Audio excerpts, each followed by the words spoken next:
Hello, this is P. Francis McNichol, and I am completed the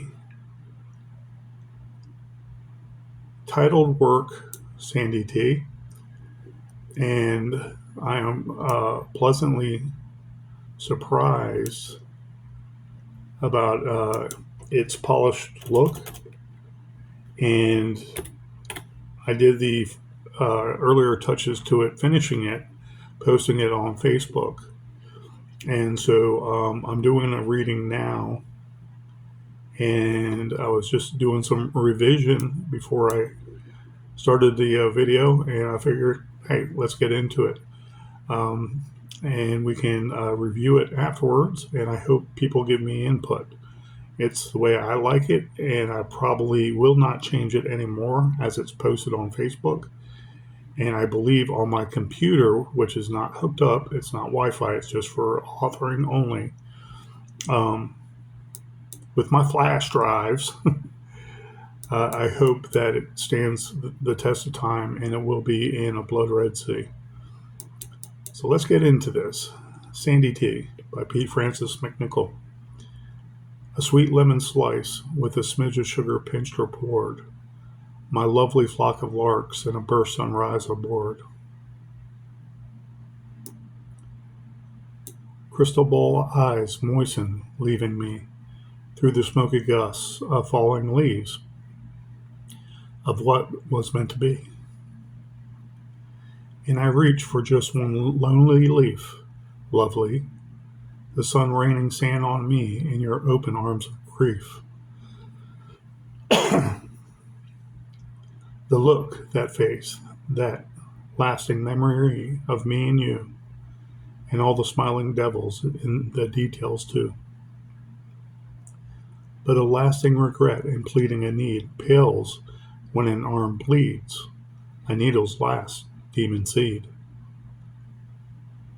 In a bright blue sky never first defiled child, wishing sundials loved in reverse, I doused in your curse.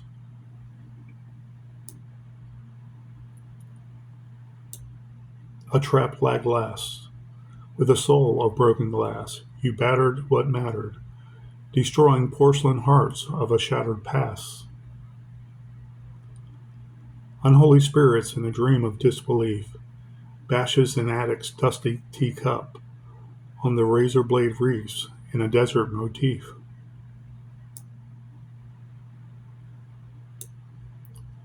When the mainlining moon begins to unwind down through a rocky run of unspun men in the winding wind, there I will be, a quizzling and mizzling puddles of solemn dis-ease, the bleeding breezes drizzling a suffering tease. I'll endure, and agony ensued, the blue jays unsung through a spade seraphim's tongue, the morning glim eludes.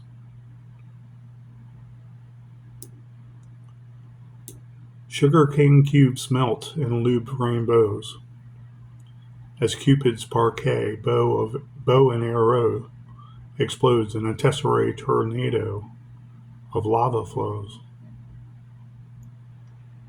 And I sink deeper and deeper into a ripped riff, my lahar heart and mauled soul, ill-equipped, tipped over an even steeper, smit cliff. Sprinkles of freeze-dried grain sparkle in nightmares of red bleeding pain. Her blood-blotted blouse, all that remains. The end. That was Sandy T. I enjoyed writing it and showing the progression of this. The transference back and forth, and I want to say doing hands-on and inputting and subtracting on the computer. I like the way it looks as it's posted right now in Facebook, and it's more, I want to say, grammatically correct. And it was great writing it. I loved reading it just now. When I look at it, I believe it's perfect. Some critics might say, hey, it's not like you first wrote, and it's not supposed to be. I was showing a progression of the thoughts I had starting out with each line. Okay, I want to say, for lack of a better term, stanza. And I wanted to do something short, sweet, something about 14 lines, and have all kinds of imagery come in from the natural geographic locations of our Earth.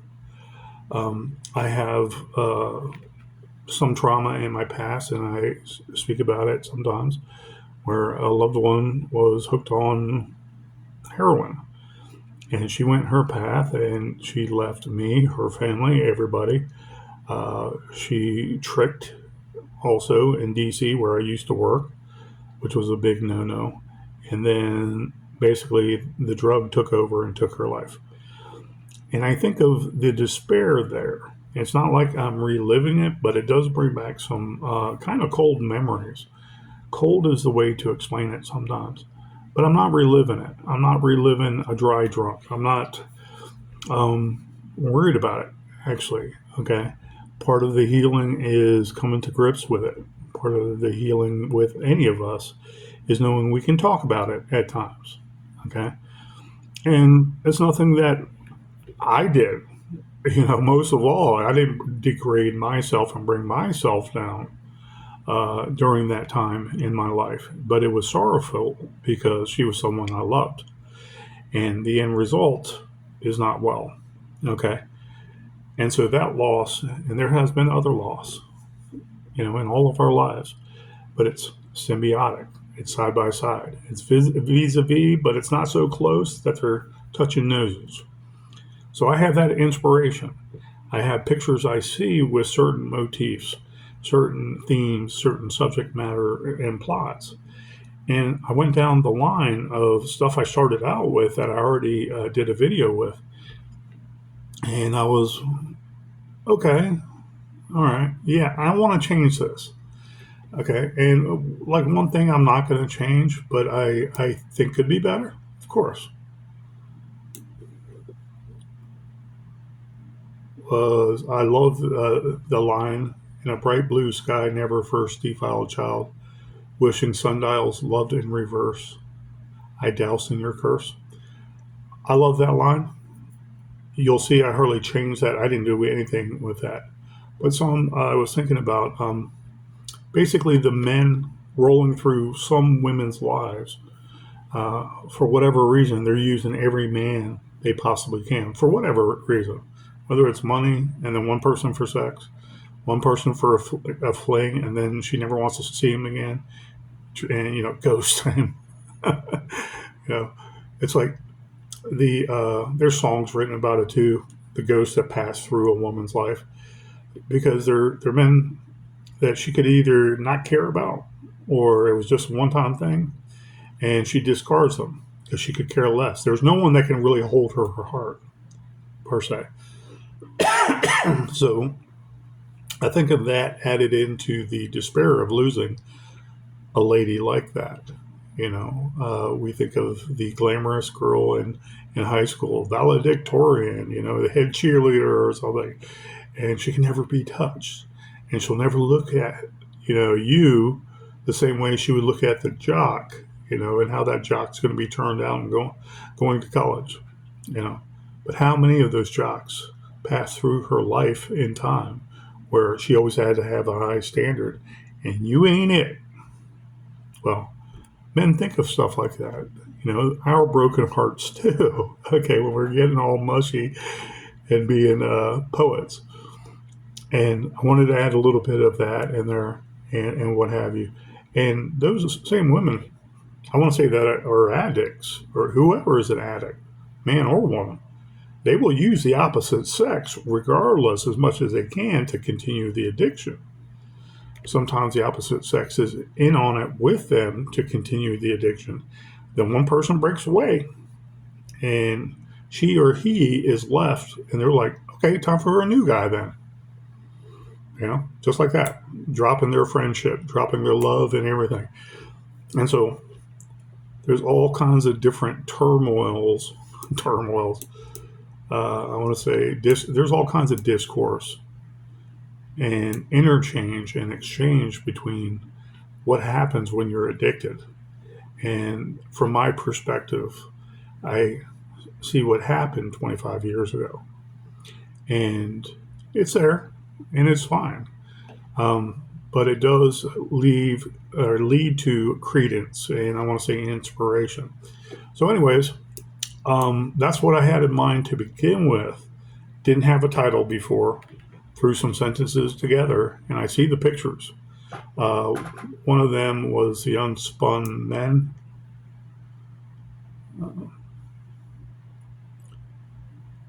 Um, when the mainlining,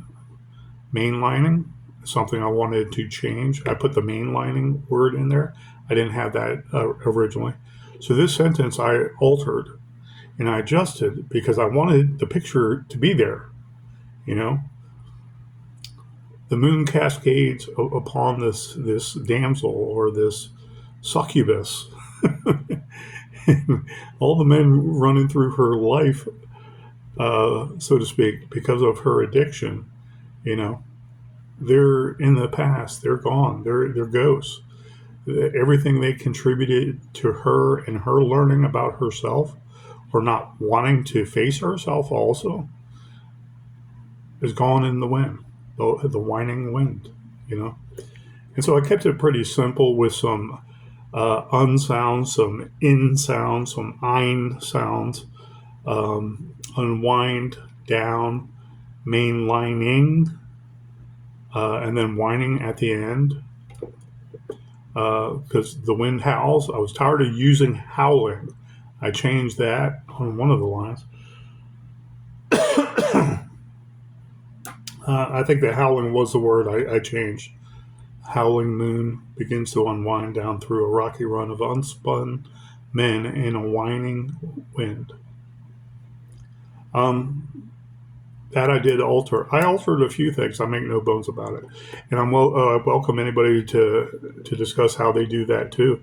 And I am not for doing a lot of news on YouTube. I have not looked up writers groups on YouTube. If there's someone that actually just writes and reads their own work, and I'm sure it's done. I don't know how much on YouTube, but I'm going to start looking into that and start subscribing to other friends because I love learning how to read better aloud, as I explained before, because I believe I excel in writing very, very well.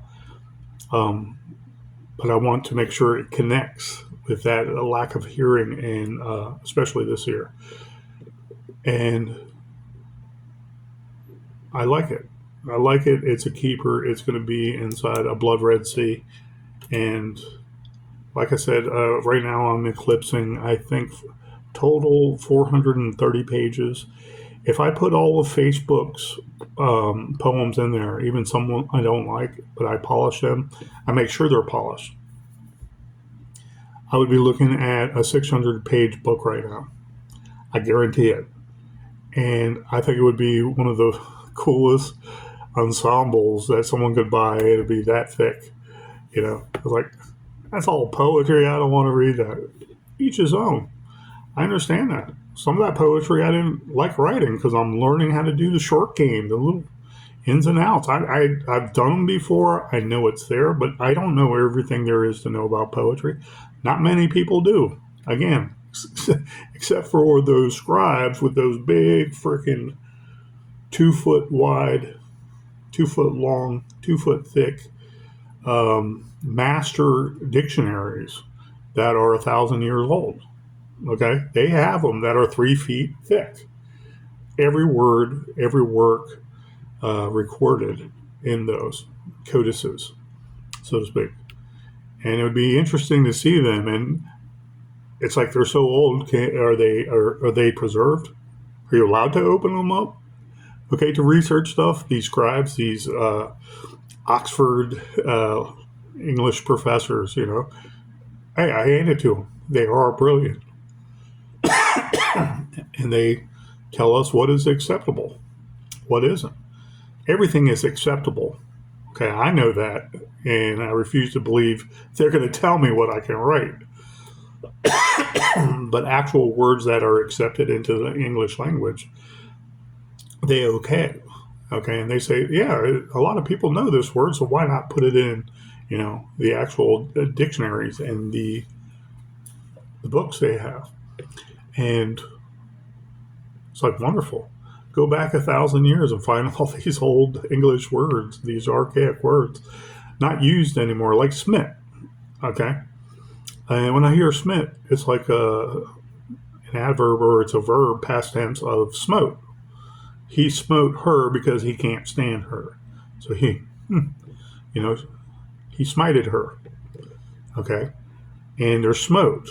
And a word they used often before 200 years ago was smit. He smit her. Okay.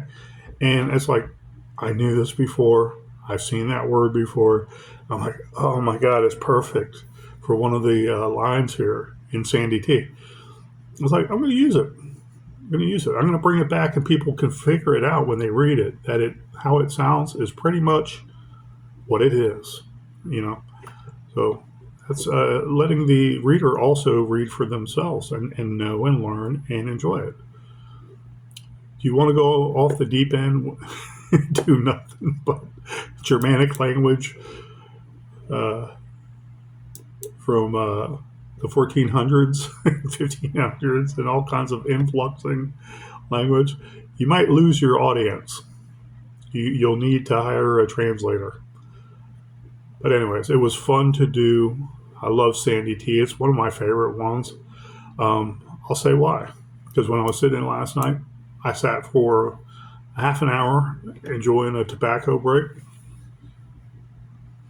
I was like, I want something like I see. Okay, and that's how you have to think when you're an author. Your imagination is your skill, and you have to make that work and put it on the paper. Okay, you are painting the picture, absolutely, in everything you do. So think about it. So I was like, I see dried cake blood basically floating, sifting, just like it's sand. And in my horror authoring, I see it. Okay. I've used raspberry before. Will I use it again as a color? Sure. Okay. Not this soon, though. And so I'm thinking of the red colors with the sparkling light of that red making a strawberry color. Okay. Will I use strawberry as a reference to a color? Sure, eventually, but not now because it's used too often. And so I try to parcel out things, and I was like stuck on this thing, and I was erasing. Then I do the whole stanza line, and I'd be like, close, no, take back some parts, input other parts. Being a wordsmith, I'm like, it's not the picture I'm seeing. The words are not coinciding with what I see. So I will sit here until I figure it out. And one of them was the third line to the end. Sugar cane cubes melt in lube rainbows as Cupid's parquet bow and arrow explodes in a tesserae tornado of lava flows. That's what I wanted. That's what I wanted. Because it's like I see all this stuff sprinkling down, and I see a rainbow, not giving a crap, and I want to say it's slick and it's there. It's nothing you can grab onto. Okay, and where it lands, you have a tesserae tornado of rock, broken glass. I want to say, God, if you want to say gems, what have you. And a tesserae tornado of lava flows. It's like you have a tornado spinning of nothing but debris and rock and the earth being torn apart and lava flows.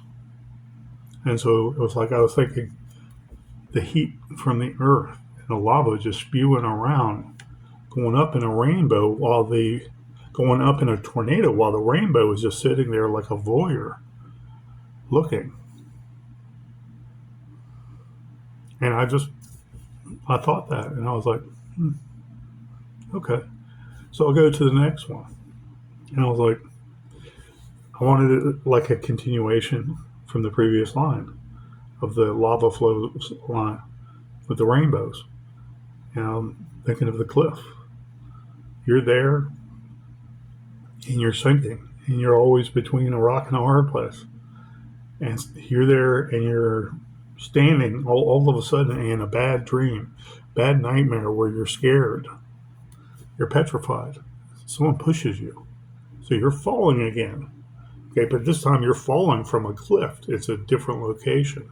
That rift is that earthquake opening up and trying to suck us in. We're trying to hold ourselves up so we don't go under. But then when we're on the cliff and we feel we've got it made, and people who were not our friends, we thought they were our friends, pushed us. It's like, that was not needed, dude. And you wake up because you're about to hit the ground. All right. And I sink deeper and deeper into a ripped riff. My lahar heart and mold soul, ill-equipped, tipped over an even steeper smit cliff. There's that smit word. Sprinkles of freeze-dried grain sparkle in nightmares of red bleeding pain. Her blood-blotted dowed blouse, all that remains. I researched some words, and I didn't want splotch. I like the word splotch, don't get me wrong. Splotchy, splotches, okay. I don't like it used in poetic verse, though. That's me, because of its sound. And a lot of authors have a couple words or a couple, I want to say, systems of words where they will not put it in their poetry because they don't like the sound of it mixing with other words. Splotch is one of them for me. Okay. I don't like crimson either. Anyways, I don't like the word untitled, of course. But and describing I was looking at a poem the other day. This is real quick, just off the cuff. And the lady made a great reference and metaphor for her rapid beating heart, okay, encaged in a bird cage, slamming against her bird cage ribs, okay. And then the next line she said, and then something I flinched, or flinch. She used a flinch word, and I had to chime in. Those are one of the many used words. She had great alliteration about what she was talking about, being very nervous and trying to live life and dealing with a relationship. And most of it was great alliteration, okay? However, the flinch word is always used when there's a reference to the birds, the line before, or two lines before. I flinched. Okay. That's an action. It's a verb. I understand that. However, you're trying to use similar words, and it's not going to work because it's been used a lot. When the reference was to birds earlier, and flinch comes to mind, and you write it somehow in the next sentence or next verse as a verb, okay? And I was like, it's a common mistake. We do that, and it's done so often. My crimson blood drained, blah, blah, blah. It's like, please, okay? Use something else. I like the word cerise. I make no bones about it. So I don't want to use cerise every freaking time. Sometimes blood blotted is what I wanted to use this time because it was red. Okay, I used the word red 4 words before that. Okay, and I wanted to keep it simple because it's common everyday language. That's where you can get away with being somewhat repetitive. And as an artist, you got to think of these things. But I was smitten, or I want to say godsmacked, because I was like, man, she has good work here, but she goes to commonalities too much. Okay, and I don't know her ethnic background. I knew it was a female. That was it. I don't know her age. I don't care to know about her life. All I know is I was reading her poetry and I wrote something in it. And maybe I'll see a comment back today when I look at Facebook. So the poet, the writer, has to watch those commonalities, the rose petals, the pink rose petals syndrome, I ought to call it. Not all petals are pink. I love peach petals, Think of different ways to describe something so beautiful. A rose is supposed to be always beautiful. They are, even if you get tired of seeing roses all day long. If you worked at a florist. So that was me adjusting some of the lines and also adding on 3 or 4 lines since I finished. I didn't have much to do. I wanted to do just about 14 lines. It has nothing to do with a sonnet per se. I was keeping it more short, to the point, but also bringing out a lot of alliteration and a lot of natural geographic visualization and pictures that I hope the reader enjoys. And I'm going to post this on YouTube, and I think it's a keeper. I think many people in the future can enjoy this poem and have a good picture of what's going on, but it described in a different way. It portrayed in a different way. It definitely written in a different way that's enjoyable for everybody. So thank you guys. Please have a wonderful weekend and be safe out there. Take care.